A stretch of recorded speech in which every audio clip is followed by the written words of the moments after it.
न कर्मणाम् अनारंभात् नैष्कर्म्यं पुरुषः अश्नुते न च संन्यसनात् एव सिद्धिं समधिगच्छति न हि कश्चित् क्षणम् अपि जातु तिष्ठति अकर्मकृत् कार्यते ह्यवशः कर्म सर्वः प्रकृतिजे गुणैः।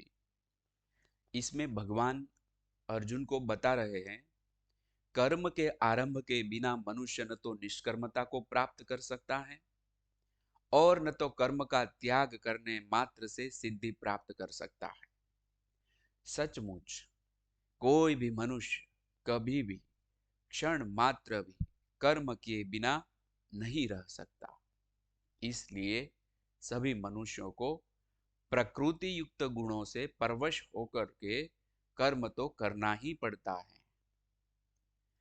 भगवान यहाँ बता रहे हैं कि कुछ भी न करने से, इसके बिना यानी कर्म के बिना मनुष्य कभी भी ऐसा नहीं हो सकता है कि वो निष्कर्म हो। यहाँ हमें यह सेंटेंस ऑपोजिट लगता है कि निष्कर्मता प्राप्त करने के लिए कर्म करना पड़ता है। और दूसरी बात बताएं कि न तो कर्म का त्याग करने मात्र से सिद्धि प्राप्त कर सकता है, यानी हम कर्म का त्याग करके सिद्धि भी प्राप्त नहीं कर सकते हैं। सचमुच कोई भी मनुष्य कभी भी क्षण मात्र भी कर्म किए बिना नहीं रह सकता, यानी एक सेकंड भी, सेकंड से भी छोटा भाग, छोटा समय, कम समय, कोई भी मनुष्य क्षण मात्र कर्म किए बिना नहीं रह सकता।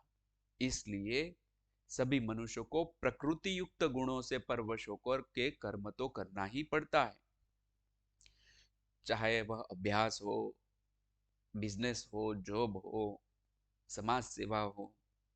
कोई भी कर्म जो हम करते हैं वो कर्म योग में आगे आएगा, ज्ञान योग में भी आएगा। तो वह भगवान बताते हैं कि प्रकृति युक्त गुणों से, प्रकृति जैसी है मनुष्य की वैसे गुणों से परवश होकर, यानी कि मनुष्य के हाथ में संपूर्ण सत्ता नहीं है। प्रकृति व्यक्ति की होती है वैसे वह कर्म करता है। ये सारे गुणों के बारे में भी आगे आएगा। तो यहाँ पे हमें यह जानना है कि हम एस्केप नहीं हो सकते हैं, कर्म तो करते ही रहते हैं नींद में भी। लेकिन भगवान वह भी बताते हैं कि उसमें छूटा जा सकता है। इसमें एक गर्भित बात भी है कि कर्म के आरंभ के बिना मनुष्य न तो निष्कर्मता को प्राप्त कर सकता है, यानी जवाब भी इसमें ही है कि निष्कर्मता यदि हमें प्राप्त करनी है फिर भी कर्म तो करना ही पड़ेगा। यहाँ पे जिज्ञासा हमें बढ़नी चाहिए। आप यह सुन रहे हैं, श्रवण कर रहे हैं, इसके ऊपर मनन करें, चिंतन करें और बाद में प्रश्न भी पूछे। देखिए यहाँ पे जैसे परवशता, हमने यहाँ पे जाना कि कोई भी व्यक्ति परवश होकर होकर कर्म करता है।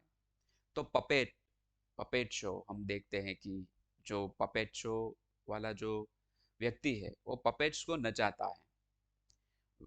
जो ऑडियंस है, बच्चे हैं या बड़े हैं, जब पपेट्स को देखते हैं तो पपेट्स नाचते हैं, यह सारा एंटरटेनमेंट है।